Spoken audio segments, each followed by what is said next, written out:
Hey everybody, you're very welcome to another episode, and today I have an incredible person with me today, Aron O Dowd. And Aron O Dowd, he is based in Limerick, and I've done an awful lot of work with Aron in the past, and we're involved in an awful lot of groups together, so we'll dive into that maybe a little bit throughout the conversation. But just to start, Aron, you are so welcome, and thank you for taking the time out to spend with us this afternoon. It's been a pleasure. Thank you so much for having me on the show, Johann. Brilliant. Fantastic.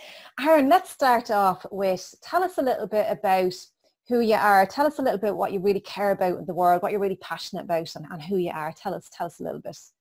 So, as you mentioned, I'm from Limerick. I don't sound like I'm from Limerick because my parents and my family lived in America and then Taiwan, and they came back to Ireland. So I've lost the true Limerick accent. And I think if you're wondering, well, he's from Limerick, but he doesn't sound like from Limerick. That's why. A mixture. Yeah, it's a hybrid American/Irish. So to answer your question, I love food, I love video games, I love training, I love all sorts of stuff. I'm kind of like describe myself as a Renaissance kind of guy who has a burning curiosity to discover everything and understand the true component and the mechanics of everything. But if we could dial down what I do, I'm a podcaster, I'm a triathlete, used to be a rower, but now a triathlete. I love cooking food, I love watching TV. And I just love technology and video gaming. Like my dad worked for Dell Computers, so I grew up from the age of 7 with computers where I have stories about where we're putting computers into freezers so we can let the fan cool for the night before and all sorts of crazy stuff. So I grew up when the tech bubble was at the prime where, you know, you had the likes of PDAs, which are now smartphones we see today, you know, these massive computers that are like, they take up half the room, and I learned all about computers. And isn't it incredible how much technology has evolved, or even in the last 20 years? Sure, the internet only came out around, what, the 1990s? You know, what did we do before then? Yeah, and it's funny, we lived in Austin, Texas, a little bit outside Austin, Texas, and I had a friend whose dad was a game designer, and I got the passion and love of video gaming, where we'd go on a weekend sleepover, and we'd spend 2 days playing video games and food. The only time you got up was bathroom. You had the food in front of the computer screen, you had everything, and you spend 2 days just playing video games, and that's where my passion of video games came about. Unfortunately, I can't play them now, but it is pretty, I love that. And that sounds like a blast. How old were you when you were doing all that? I was about 9 or 10. Wow. Oh my God. And what was your favorite video game? Can you remember? Am I showing up your age now? I got discovered to Halo. So this was the time when the Xbox came out, World of Warcraft for the PC. We played all, like, he'd have like 5 or 6 different consoles, from the PlayStation to the Xbox, the Nintendo, Game Boy, computers. Oh my God. It was just like a treasure trove of video games. But we mainly played World of Warcraft on the PC, and it was crazy. And my favorite one was, I don't know if you know it, and I wasn't really a big video person. Was it 1942? It was the planes, and you shoot the planes down. That one, that was one of my favorite ones. I just remember it was just planes going around and loop-de-loops, and you just shoot them down. That was one of my ones. And Pac-Man, of course. That's as far as I went with video games. Yeah. Yeah. So you used to live in America, in Texas. Is that where you said? Yeah, I went to. What was that like? That was interesting because I was educated in the American Primary School of America, which is elementary school. So I did from probably 2nd grade to about 5th grade.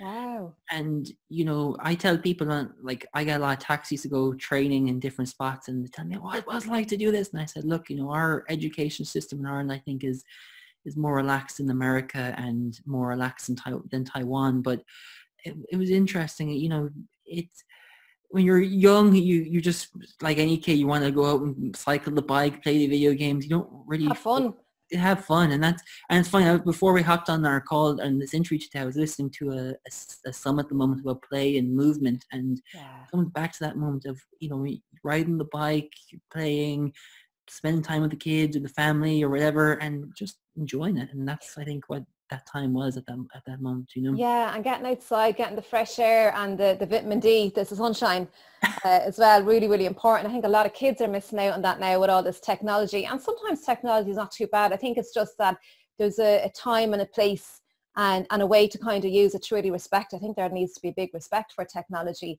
because it's getting really advanced, and people nowadays can get very hooked on it, I think, you know, with all that dopamine release that causes us to be addicted to Facebook and all those other things as well. So it is great, and there's a great advancement coming with technology, but with great things comes great responsibilities, as the saying goes. And Aron, you mentioned that you were in various different countries as well. So you were in America and Taiwan as well. So when did you come to Ireland to actually live? So about 2004.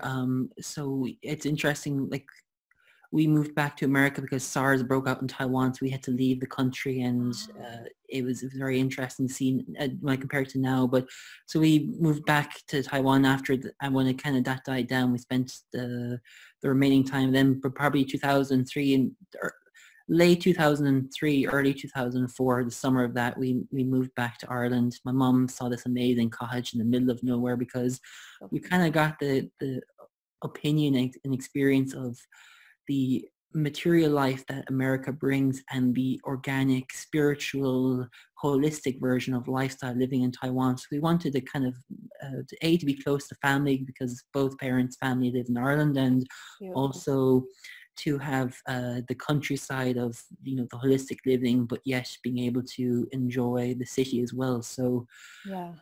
And I think a better place than Ireland, you know, you've got the green grass, and a lot of people, you know, in Ireland give out about the rain or whatever, but we don't have extreme weathers, and we really have a beautiful countryside and beautiful green grass that we can actually walk in. And that's really important as well, you know, bare feet and grounding yourself and all of that. And, you know, you don't get that in some of the other hotter countries. And you really sound like you really appreciate that and the nature and the outdoors, and you really get the whole value of and the importance of that for health. Yeah, I'll tell you a story. So where we lived in Taiwan, it was kind of like like greystones of whatever in Dublin, but you would go out to the park, and the park would have a rollerblading park, and the kids could barely walk, and they've rollerblades attached onto them, and they're walking with the rollerblades. You see the grandparents doing the Tai Chi in the park, which they're 80s, 90s. You see you see these ropes like are 20-story high, and you're climbing across them. But the point I tell you about this is that, you know, we all search for the holistic lifestyle or the high performance lifestyle, but that is it. It's playing. It's going out in the morning, doing the Tai Chi, or going out to go for a swim or go for a run. And I think this is what this pandemic is teaching us, or this virus is teaching us, that centered or balance of, yes, you can be a high performer achiever, but there's also other components that we're missing. And I agree. I think, you know, when we're busy worrying about finances, worrying about what's next, the uncertainty, all that, we're in a different state, that kind of stress response state, and that's impeding us or stopping us from being creative and being innovative, from discovering who we are, what's important to us. And I think you're right, with all this slowdown and restrictions, it's really causing us to reflect on what is important to us and what is of value to us, because there's so many people that don't know their own values and what's important to them, what really makes them happy. Yeah, and, you know, happiness is what we all look for, but actually we have it in front of us, but we're just blind to see it in front of us, I think. Yeah, absolutely. You talk about performance and triathlons and rowing. So so you're doing a lot of triathlons now at the moment. So what do you get out of that? How does that help you in your life, or, you know, what is it that you like about that? So I'm going to backtrack the story a little bit and talk about my rowing for a moment, and then kind of digress into triathlon here. So in 2007, I was kind of playing a lot of video gaming, and I wanted to kind of go into sports, and unfortunately, being visually impaired, you're quite limited to a number of sports that you can pick. So I got a letter in the mailbox to say, look, there's this rowing in the local city, or near our local city, and you were going to do it. So I said, look, I hummed and hawed for about a week, and I said, look, I'll give it a try. And I stepped on the row machine in Castleconnell rowing club, and I hopped on the row machine and got this love for, wow, this is cool. So Wow. kind of just I get out and be active. I was active, but in a different way, more a social, in a social environment. So over a period of a year, I got hooked on rowing, and I started learning more about it, and went straight from club level to international level. I got to do my very first race in the British Indoors Rowing Championship in Birmingham. I won that and broke the record by 32 seconds. God. Yeah, I know. I was even shocked when I saw it the next week. It's like, I did that. I was like, wow. And so over that year, I moved straight from from junior to senior, and became so hooked on the adrenaline rush, because living in Taiwan, I kind of got this bug for being an adrenaline junkie, where you're rollerblading high speed, doing spins, backflips, you name Oh, I it. love it. That's Thrill so seeker.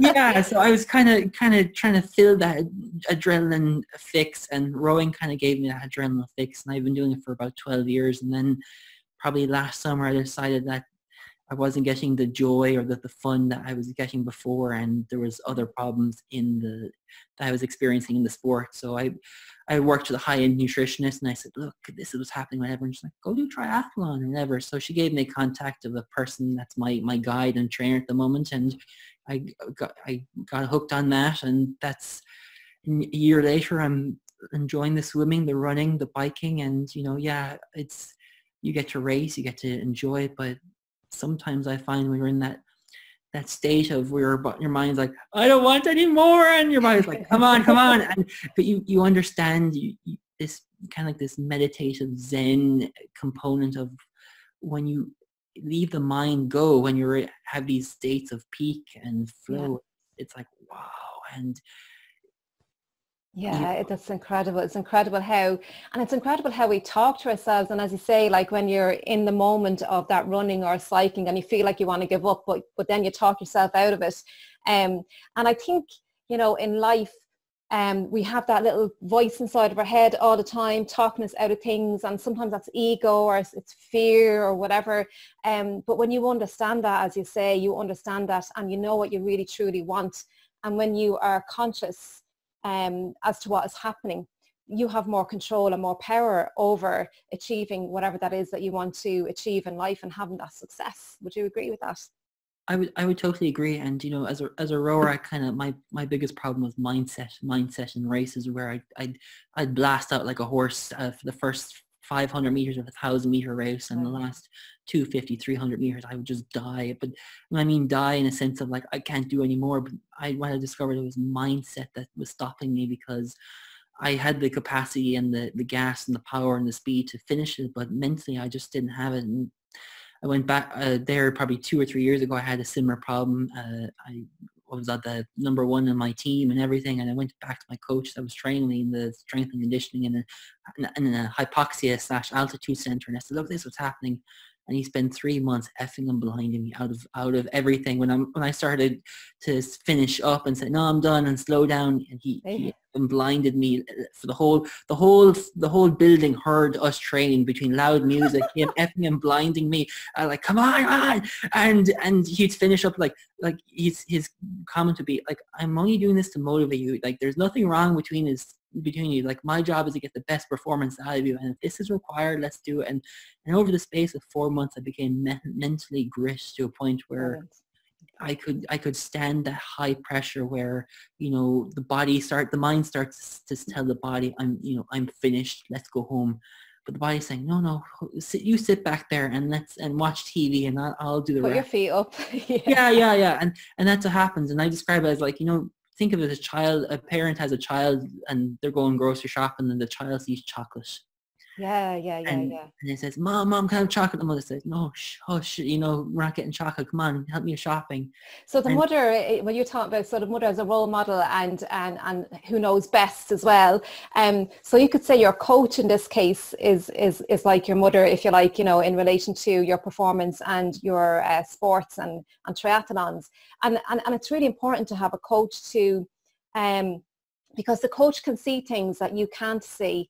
And I suppose their purpose is obviously to motivate you and to help you see help you see things that you couldn't otherwise see. They prompt you, and they get you to discover things. And a coach is really important. And we have coaches in sports, but we also have coaches in other areas of our life as well. And you obviously believe that a coach is vital for this high performance.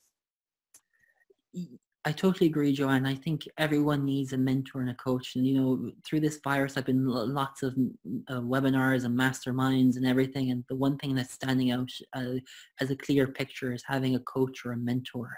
Yeah, because we just don't know what we don't know, you know, and the coach really helps us to see that, because they're looking at it from the outside. It's like if you live in a house and your house is dirty and you see that your house is clean, and your mother, your father, your wife or husband comes in, and they can see that the room is not tidy, and they say, you know, the room isn't tidy. And the coach and the mentor is doing the same. Look, you're doing excellent, but here's another view and another explanation of how I can get you better. And yeah. The other thing, Joanne, is we're looking for everyone's looking for a high performance lifestyle, regardless if you're an athlete or a multi-million-dollar businessman. They're always looking for that extra 1%, and that's why a coach and mentor are so valuable. Absolutely. And even like for the entrepreneur, and for most of us now at the moment having to work from home, so it requires more discipline, more routine. It's a different structure to our day, especially people who may have children as well, trying to accommodate that too.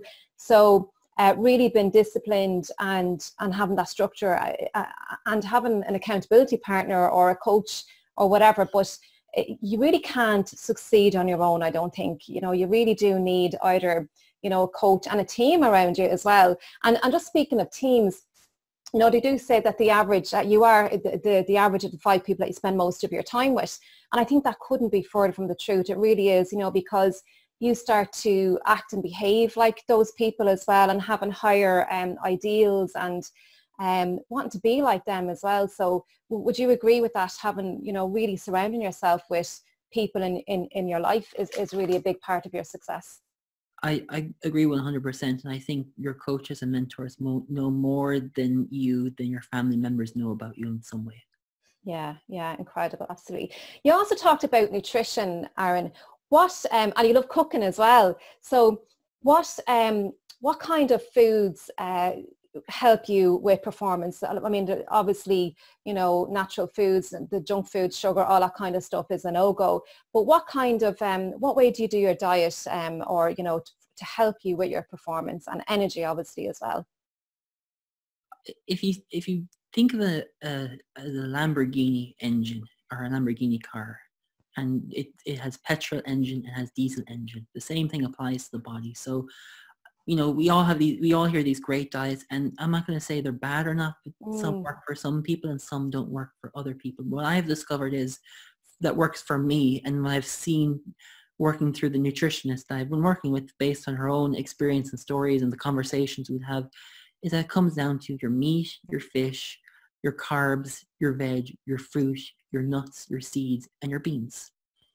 Yeah, absolutely. Yeah, and you get all those nutritions and the nutritional value and the minerals and vitamins and all that. That's really, really super important. And would you believe, Aron, well, in my opinion, I think, you know, it's okay to have a slice of cake now and again, and that's just me. That's my opinion. But I do believe that, you know, you have to have a certain amount of antioxidants as well, and really respect your body and not go all out on cakes and biscuits all the time type of thing. You really have to value your body, and, you know, your body is it's always trying to heal and repair you, and really your body is very, very forgiving, but as we grow older, it's not as forgiving. So it's really important that we look after our body and our health and our mind from a young age, and continuously do that, and that will help to reduce the impact when we get older.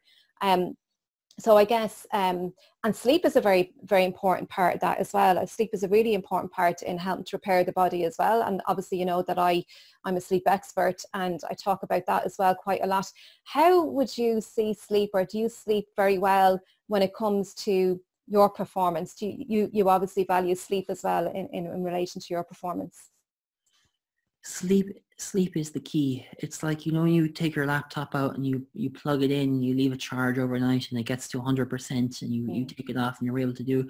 I think sleep is that. And I kind of view it more as a tech component, because I know tech so well, is that if you have a phone and you let it run out of power, it'll have to take a period of time to charge. The same thing if you're training, if you're working, whatever, we all live a hectic life, and I feel that in order to live a hectic life, we need sleep, because if we don't have sleep, it'd be like the car, like how can I get to point A, point B if it only has 10 euros worth of petrol? And, Absolutely. and sleep allows us to get, on top of our food, on top of our nutrition, on top of everything. It's a huge component of how we can survive and perform. The average is 8 to 9 hours. I know if I don't get at least 7 hours, I'm like I can feel later in the day I slump, even though I eat the perfect diet, have a great food. So it's all about that. Do you People get narky, Aaron, when you don't get enough sleep? no, Are you not nice to be around? I get hangry, and that's my Hungry, I love it. hangry. Yeah. Love it, that's brilliant. Yeah, my husband used that on me as well when I start to get a bit narky. Oh, she's hungry and she needs a little bit of a nap. It's just so great how people around you know that. It's just so brilliant. Aaron, you talked about, so you have a visual impairment. So what age did that occur for you? When did that happen? Okay, so in the genetic pool of my family, we have a gene called Bardet-Biedl syndrome, and it runs. My both parents have it, and my grandparents are carrier of this gene. Mm. So what happens is when the baby is born, if they have an extra digit on either their feet or hand, that's an indication of the gene. So I had an extra toe on my left foot and was removed at the age of 1. Oh. And from the age of 7, individual is diagnosed with a visual impairment called retina pigmentosa. So if you think of your eye as a circle and close it into a fist, that's what's happening over my lifetime. So at the So it's moment, gradually getting worse, is it, Aaron? it's gradually getting worse regardless of what I do. Unfortunately, it's like if you have a cave and the water is going to collapse through the cave. That's what's happening over the space of my whole lifetime.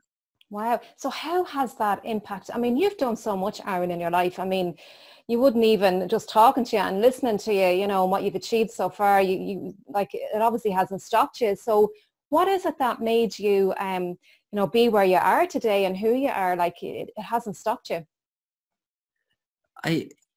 So my dad's brother is in his mid-40s, and he has this as well. So my dad and my mum, when they heard this story that their son and daughter would have a visual impairment, and it was the exact same thing, they realized what is the way to design a lifestyle that can prevent them not to stop what they're doing and also achieve. So when we lived abroad, it was all about lifestyle. Yeah, the vision impairment was there, and my parents wanted to understand and figure out how to have vision, and they still want to today, as any parent wants their child to have the best lifestyle and best ability that they can have. But probably in 2009, I attended 4 or 5 years of child vision, the school for the blind in Dublin. That kind of gave me the skill set of, on top of the dedication, ambition, and the other things that my parents taught me through living with them and saying, look, yeah, you have a circumstance, but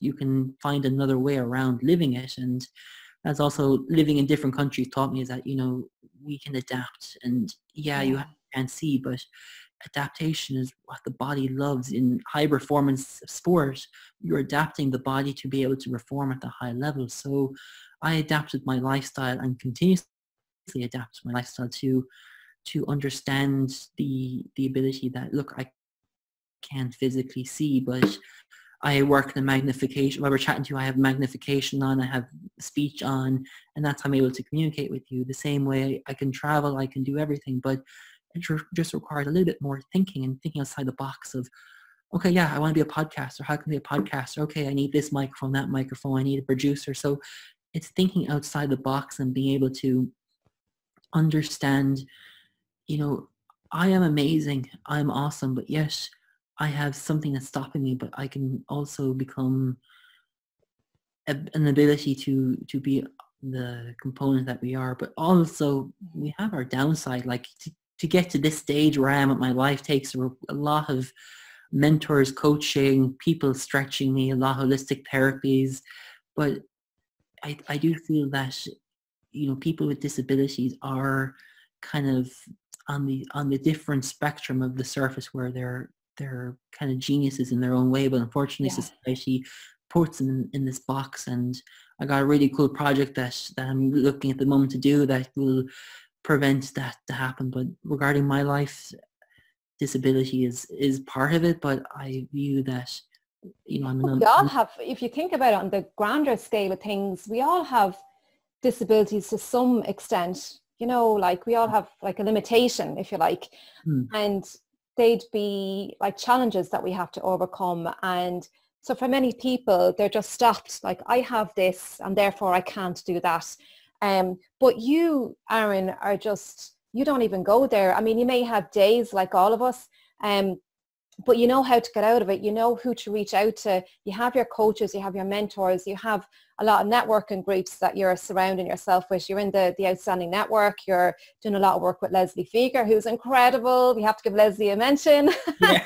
And Declan Dowling as well, our mastermind group. So like, you're involved in so many great groups, and where people are always willing to help. And it's just incredible, and we are as human beings very adaptive, and we thrive on that, really. And we need to allow our bodies to naturally, instinctively adapt to new opportunities, if you like, rather than being stuck, because as human beings, we don't like to be stuck as such, So Aron, you've just achieved so much, from the rowing, the triathlons, the podcast, and now you're venturing into a new project now at the moment as well. It's just incredible, Aron. And I'm sure you reward yourself very often as well, and you do acknowledge yourself for everything that you've achieved. I sure do, and that's one very valuable, important. It's like you have all the Lego pieces, but if you don't acknowledge the things that you do, even if it's a bad event, like when I used to race every year, every time, how I acknowledge, depending, either good or bad, I get a pizza. Oh, brilliant. Yes. Mine is a mocha. Just small, but it's really important because it makes you feel good. It raises all those endorphins and the serotonin and everything. And that's what you want, because the more you do that, then the body will automatically expect that good feeling, and it's just so important. So pizza is yours. Any particular flavor? I love everything, but I'll tell you a really funny story. So I'm a Reiki therapist, and I did an event up in Dublin. This was at the time I was learning to become a massage Reiki therapist as well. Oh my God. Yeah. So I kind of just I did it, and not only one person came, and the next day I said, look, so why one person came, I'm going to really treat myself. And I had a food blog at the time, and I really wanted to go try out a Michelin star restaurant. And I thought, look, I'm gonna go really out here. So I went, and there's a 2-star Michelin star restaurant in Dublin called Patrick, and I was like, I'm going there regardless. I don't know how I'll be able to afford it on social welfare, but I'm going there. And and that was my reward. But the reason I mention it is because I only had one person come to that event, but yet that was an achievement. Yes. And sometimes the achievements are so small that we bypass them to say, one person came. I didn't have a whole room, and like Tony Robbins would, but one person came. But I acknowledged that and said, look, I tried it. It didn't work. Let's move on to the next thing. And that's one thing about my life. If I could look back, 29 years, is that things have fallen on my lap, and I've taken them with 2 hands and ran with them. And other stuff have fallen on my lap, and it's like, oh no, that's okay. That didn't work. Let's move on. And that's what I think people should look at this moment, is that opportunity comes, but how willing are you to take the opportunity? Yeah, absolutely. And they don't pause, they pass by when you don't grab onto them, as Passari would say. So yeah, like the opportunities are always there, but sometimes we're just not ready for them. And but you're obviously ready. You've done the work. You've done the work on your mind and what it is that you want in life. That's really, really important to you, and looking at it as a possibility rather than that's not possible. And that's what we need to do, Aron, isn't it really? We need to look at things as a possibility.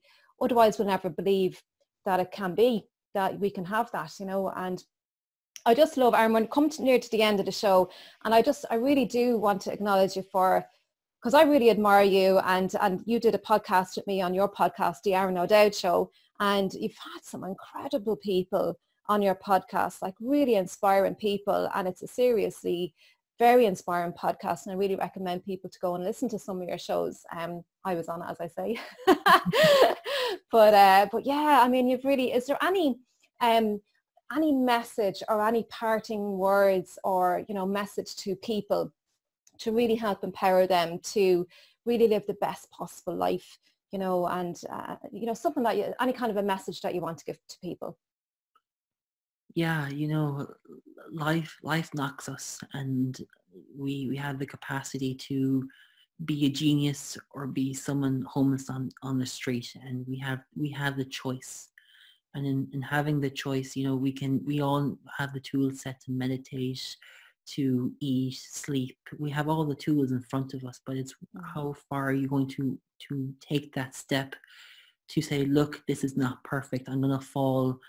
And if I fall 7 times, I'm going to get back up in the 8th time. And when I get back up in the 8th time, I'm going to figure out how I can make this happen. If your passion is extraordinary too, it's kind of like the fuel in some way. And I would like people to say, look, you know, don't feel like you're going to be the next whoever in a day. It'll take a long journey, and in the journey you're going to fall, you're going to crash, you're going to have success, you're going to have failure, you're going to have stories where you're going to tell your grandparents or your kids or whoever that, you know, or on interviews or podcasts that this happened. And yet when we all have that moment of where it's our last breath, have we achieved everything? Have we taken everything to the max? Have we no regrets? And that's how I think people should live, is that, you know, live like there's no tomorrow. And Beautiful.